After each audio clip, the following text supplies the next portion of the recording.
Here I am, flying off to Sweden to backpack hundreds of miles into remote sweeping landscapes, all to invest in myself as an artist and to build courage as a backpacker, or how I prefer to see myself, as an explorer.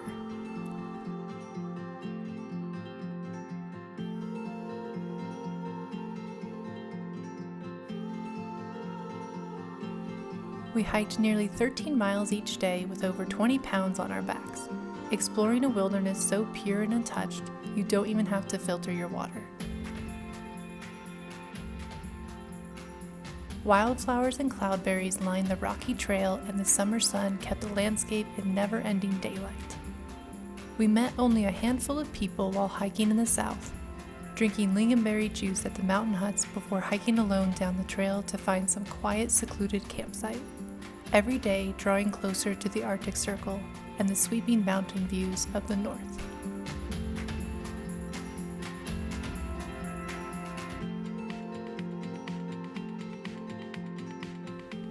It was tough, scary, and daunting in the best way possible. My feet bruised under the constant companion of rocks on the trail. The mosquitoes were relentless in their efforts to bite me when the mountain breeze disappeared, and my shoulders ached from the weight of my bag and 5 days worth of food. But after many days on the trail, the pain faded into a routine, and the routine faded into a deep, profound joy for the places I was getting to see with my own eyes. Places that can only be seen by hiking hundreds of miles into the wild.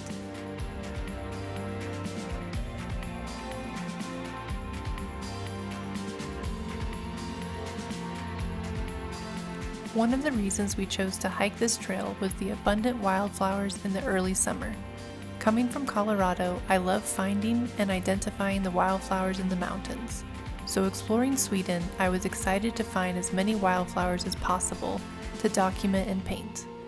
I've been doing more and more flower studies in my studio at home, and knew that seeing the trail dotted with blooming, bright colors would motivate and inspire me to keep hiking. Wanting to stop and enjoy wildflowers on the trail also helped me slow down and observe the changes in the landscape while we were hiking. Flowers lined the boardwalks, covered rolling hills in the distance, and disappeared almost entirely in the higher rocky terrain of mountain ridges, where only the wind could whip across the boulders and scream.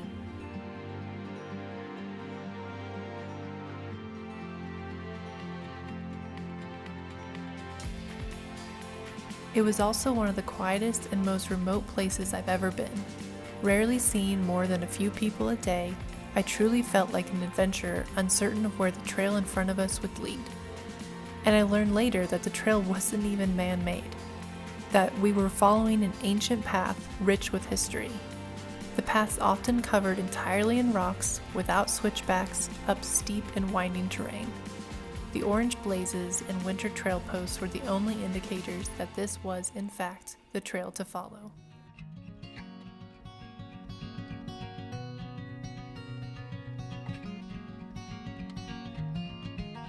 We crossed countless bridges, descended into wetlands and bogs, climbed through endless forests, and visited landscapes so remote and rough, it seemed fitting that trolls would perhaps choose this place.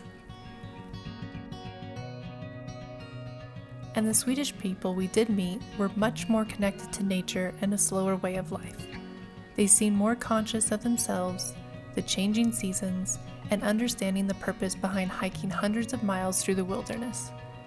What might seem crazy to friends and family back home seemed like a great idea to almost everyone I met, only encouraging me further that what I was doing was special and worthwhile, although the beauty of Sweden proved that pretty quickly. I had many great conversations with mountain hut hosts, others hiking the trail, and those I shared a meal or hot coffee with.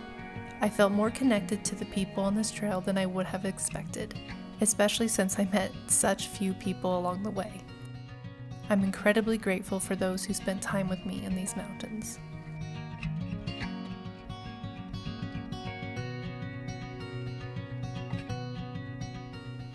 I slept in an emergency shelter to escape an evening storm. I did the sauna and cold plunge into a rushing river with a group of ladies, and hiked at midnight just so I could see the sunset and sunrise paint the mountains around me with rosy pink shadows of alpenglow. I stood in awe of the mountain huts and sweeping views that led me here, completely removed from the world other than my husband, my backpack, and my art supplies. Finally able to focus on being an explorer in search of inspiration, quietude, and beauty.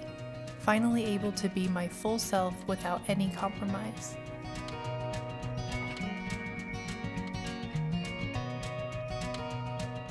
But believe it or not, investing in myself as an artist is where all of this started.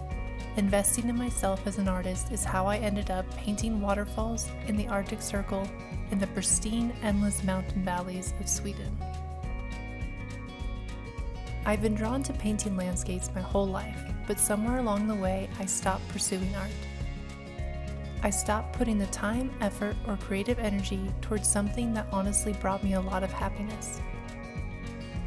After college, I started living my life, and the business I run with my husband started taking up all my time and energy like quicksand. I think a lot of people can relate to that.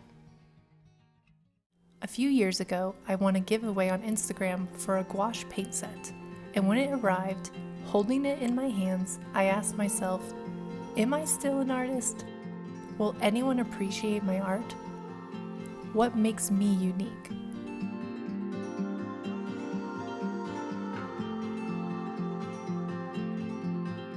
I started slowly investing more and more time into my gouache painting, which gave me the courage to set up a corner for my art, do art challenges, and eventually sell paintings and commissions. It all started because of this gouache paint set. Sitting out on my desk, it was a reminder of how much joy art used to bring me, and over time became a bigger and bigger part of my life again. I created space for my creative self to breathe a new life, and with it, I found confidence and courage as an artist.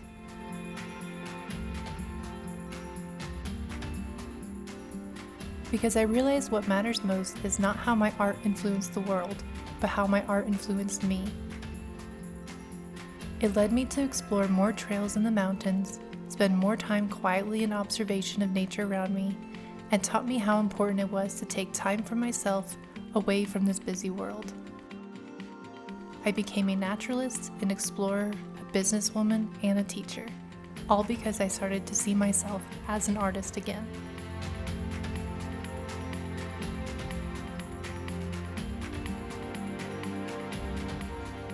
This trip to Sweden was a grand life experience that will be a constant reminder of what I'm capable of as an artist and as a woman, just like the gouache paint set that sat on my desk making me wonder if I should ever pursue my art.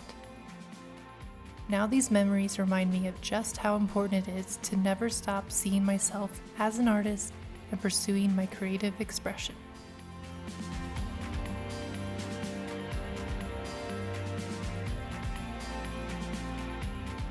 I wanted to share my experience with you to hopefully inspire you to see more in yourself and your art, that perhaps it's worth taking a path less certain if it means discovering more about yourself. That you don't have to create art for others, have a plan or know what you're doing all the time, or even have a goal in mind at all. Sometimes the greatest acts of self-expression never had the intention of being what they came to be.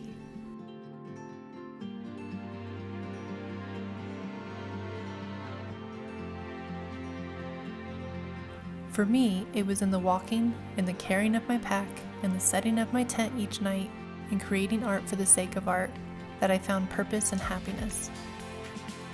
Breathing, walking, and painting are gifts all by themselves. And this trip taught me to cherish that.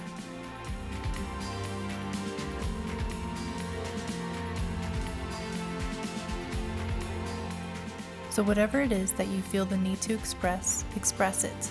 See where it leads you, because you might just find yourself chasing wildflowers in the Arctic Circle.